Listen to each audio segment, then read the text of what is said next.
Hey everybody, today we're looking at TikTok trends and how to do them easily in Premiere Pro and After Effects. We'll be looking at the pendulum transition trend, the flying body parts trend, this cool slideshow transition, and this lock-on stabilized motion effect that dancers love to use. How is it going, guys, and welcome to the Olufemi channel.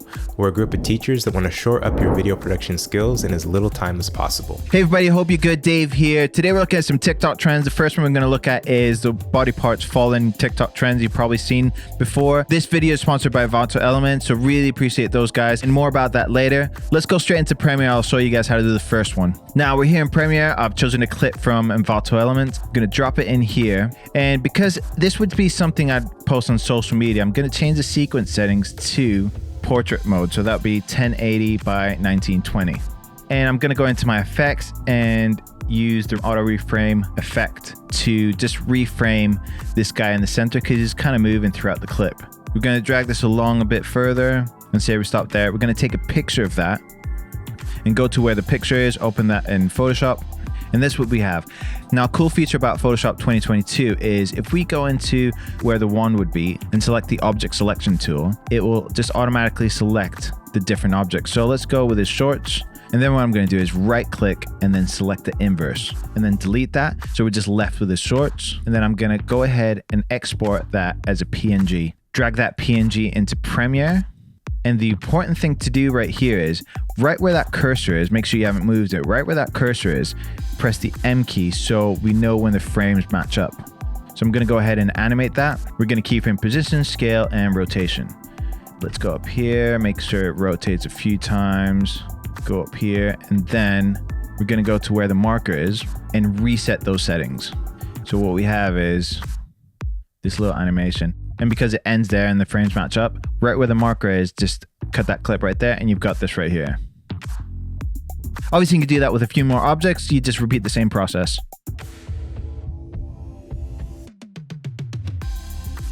Next thing I'm going to show you is the pendulum transition. This transition you've probably seen on TikTok quite a bit with photo slideshows.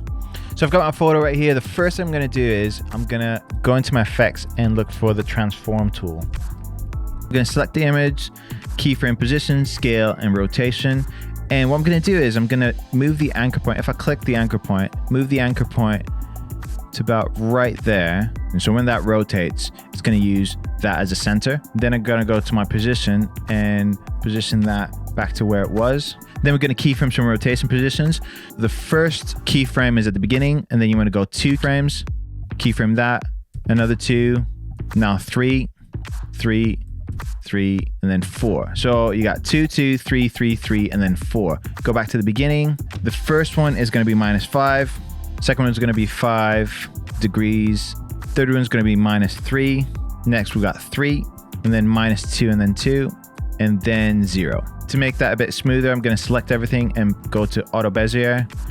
And that gives me a little pendulum swing. And then after that, we're going to animate the scale and position depending on the photo. And this is what we got. And then if you like that, you can just right click, save that preset, and pretty much just drag it onto the photos you want that effect on. Let me know in the comments if you would like any presets for these slideshow TikTok transitions, and we can make that happen. Another thing you see on TikTok is when the music and the slideshows are super tight, so I'm going to show you how to do that. Drag the audio in. Next, we're going to go up to sequence settings and make sure it's the right settings. So 60 frames per second is good. 1080 by 1920 is what we need for this one. Next, double click on your audio. And this is really important. We're going to right click on the timeline and make sure we can see the audio time unit. So we're going to click on that because that's going to help us have the cuts really precise. Next, we're going to press the squiggly key and make this full screen. And right where the peaks are, I'm going to add markers. So I'm going to drag across and put the markers in. Or if you're really familiar with the tune, you just press M key as the audio is playing.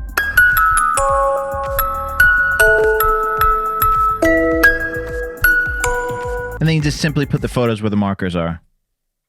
After you've done that, you just simply select all of them, drop your pendulum preset, reframe some of the photos, and you got something like this.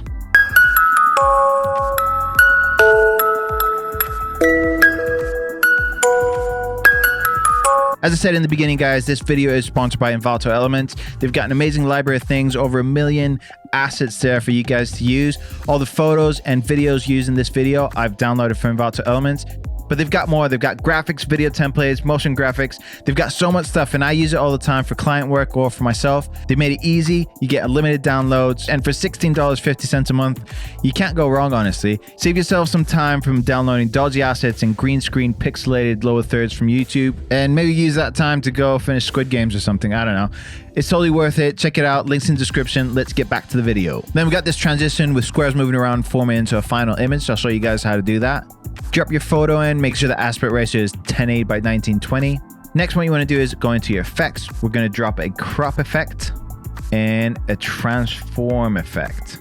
And you need to make sure the transform effect is right above the crop. So we're going to start cropping this image into the first square. Then in the transform tool, we're going to keyframe position and scale. Move that along a few frames, keyframe that, go back to the beginning and change the position of that. And as you can see, because we've got the transform tool before the crop, it's only changing the image within those boundaries. After that, go into your image, duplicate it by pressing the Option key and dragging up. And on the second image, click on your crop and then move that square where you want it to be. And then change the position of that first keyframe. And then keep repeating that depending on how many squares you'd like. Nest everything, add a speed ramp to make it nice and smooth, and this is what you get. The next one is popular amongst dancers where the camera's kind of locked onto their face. So I've chosen this clip from Envato Element. I'm going to drag this one up. I always like having a backup in Premiere. I'm going to right click and replace with After Effects composition. With the footage selected, we're going to go up here to the tracker options and stabilize motion. That's going to give us a tracker point. Now, the bigger this tracker point is, the longer it's going to take to render. I'm going to track his orange hat. That seems to be something that's popping out in the screen. Let After Effects do what it does and render that. After that's done, we're going to press apply. And because we can see the black borders around the subject, then we're going to go back into Premiere and keyframe some of the positions, and this is what we get.